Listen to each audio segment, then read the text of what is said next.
Il était une fois, dans un monde lointain nommé Nuitania, un royaume où la nuit tombait doucement, enveloppant tout dans une obscurité veloutée.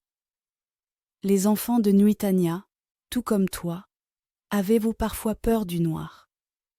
Mais dans ce royaume magique, ils apprenèrent bientôt à voir la nuit d'une toute autre manière. Dans Nuitania, il y avait aussi une forêt très spéciale, appelée la forêt des chuchotements.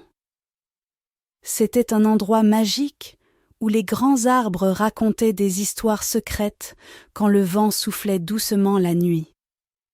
Si tu écoutais bien, tu pouvais entendre des histoires de héros courageux et de la magie cachée dans l'ombre. Les feuilles brillaient un peu, comme si elles étaient pages couvertes de petites étoiles, et montraient le chemin à ceux qui se promenaient la nuit. C'était un lieu magique où les enfants pouvaient apprendre que même quand tout est calme et qu'il fait nuit, il y a toujours des amis autour pour partager des secrets et des rires. Un soir, une petite fille nommée Léa se sentait particulièrement inquiète à l'idée de s'endormir dans le noir. Sa luciole, Lumi, remarqua sa peur du noir et lui dit « Ne t'inquiète pas, Léa. La nuit est pleine de merveilles.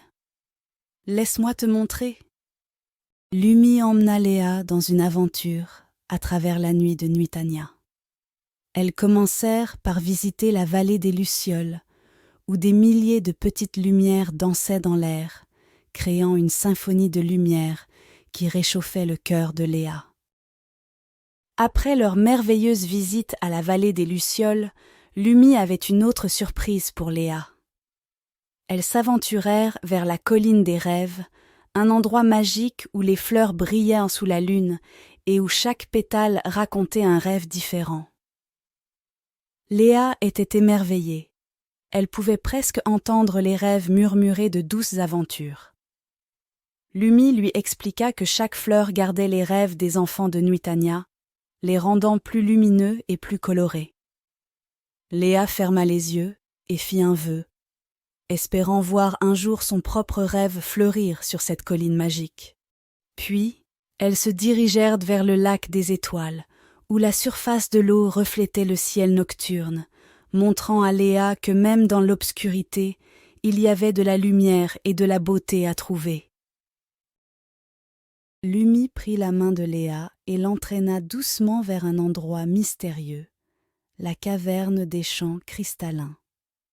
Guidées par le scintillement des lucioles, elles pénétrèrent dans la caverne où les cristaux s'illuminaient et entonnaient des mélodies apaisantes, enveloppant Léa d'une sensation de calme et de merveille. Après leur aventure, Lumi ramena Léa chez elle, illuminant le chemin dans le noir. Léa, tenant Lumi dans ses mains, se sentait heureuse et en sécurité. Arrivée à sa chambre, Léa se blottit dans son lit, souriant à Lumi à ses côtés, prête à rêver de leur nuit magique. Tu vois, Léa, l'obscurité n'est jamais complètement noire. Il y a toujours de petites lumières pour te réconforter et te guider, expliqua Lumi. Léa commença à voir la nuit différemment.